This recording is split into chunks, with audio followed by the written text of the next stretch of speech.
6 orang pendaki asal Rusia ini meninggal dengan cara yang sangat misterius. Nah, jadi guys, insiden ini sendiri dikenal dengan nama The Kamardaban Incident. Kala itu di tahun 1993, Lyudmila Korovina berusia 41 tahun merupakan seorang instruktur pendakian berpengalaman merencanakan pendakian bersama 6 muridnya ke pegunungan Kamardaban. Daerah itu merupakan tempat wisata populer dan dianggap sebagai tempat yang sangat aman untuk mendaki, terutama di musim panas. Murid-muridnya telah berlatih dengannya untuk pendakian itu dan Lyudmila sangat dekat dengan mereka semua. Nama murid-muridnya ini antara lain Sasha berusia 23 tahun, Tatiana 24 tahun, Denis 19 tahun, Valia 17 tahun, Victoria 16 tahun, dan Timur Bapanov berusia 15 tahun. Singkat cerita, di tanggal 2 Agustus 1993, mereka pun memulai pendakian mereka di pegunungan Kamardaban. Hari itu perkiraan cuaca sangatlah cerah. Lyudmila dan ke-6 muridnya merupakan salah satu dari 3 kelompok yang akan melakukan pendakian di pegunungan Kamardaban pada hari itu. Di 2 hari pertama pendakian, semuanya berjalan lancar dan aman-aman saja. Namun, pada tanggal 14 Agustus,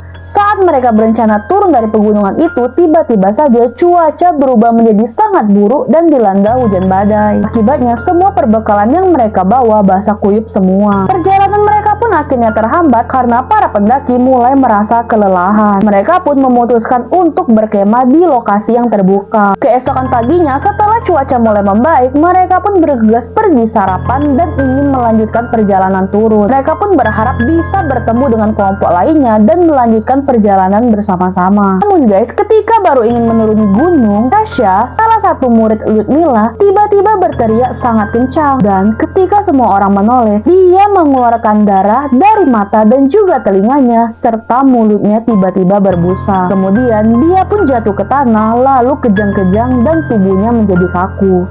Lyudmila yang melihat muridnya begitu langsung menyuruh murid yang lain melanjutkan perjalanan dan dia pun berusaha menyadarkan Sasha. Tapi tak lama kemudian para murid mendengar teriakan Lyudmila dan mereka melihat Lyudmila mengalami gejala yang sama dengan Sasha, yaitu mata dan hidung mengeluarkan darah dan mulut yang berbusa. Tak lama setelah itu, murid-murid lain juga bertingkah sangat aneh. Ada yang mencengkeram lehernya sendiri, ada yang seperti kehabisan nafas, ada yang membenturkan kepalanya ke batu, dan semuanya meninggal secara perlahan-lahan. Hingga akhirnya hanya tersisa 1 orang murid yang bernama Valia. Dia pun berusaha lari menuruni gunung sampai dia yakin telah jauh dari tragedi mengerikan yang baru saja dia lihat. Setelah berhasil menuruni gunung dan bertahan selama 4 hari di bawah kaki gunung di dekat sungai, barulah di tanggal 10 Agustus Valia ini ditemukan oleh 3 orang pria yang sedang berlayar di dekat sungai di bawah pegunungan Kamardaban. Valia pun langsung meminta tolong dan kemudian menceritakan semua kejadian mengerikan yang telah ia alami saat berada di pegunungan Kamardaban. Akhirnya, jenazah teman-teman Valia dan gurunya Lyudmila pun segera diotopsi oleh pihak kepolisian. Namun anehnya nih guys, saat jenazah ke-5 orang temannya dan gurunya Lyudmila diotopsi, laporan otopsi menyebutkan kalau rekan-rekannya itu meninggal dunia karena hipotermia dan juga serangan jantung. Sangat berbeda dari apa yang dilihat dan diceritakan oleh si Valia.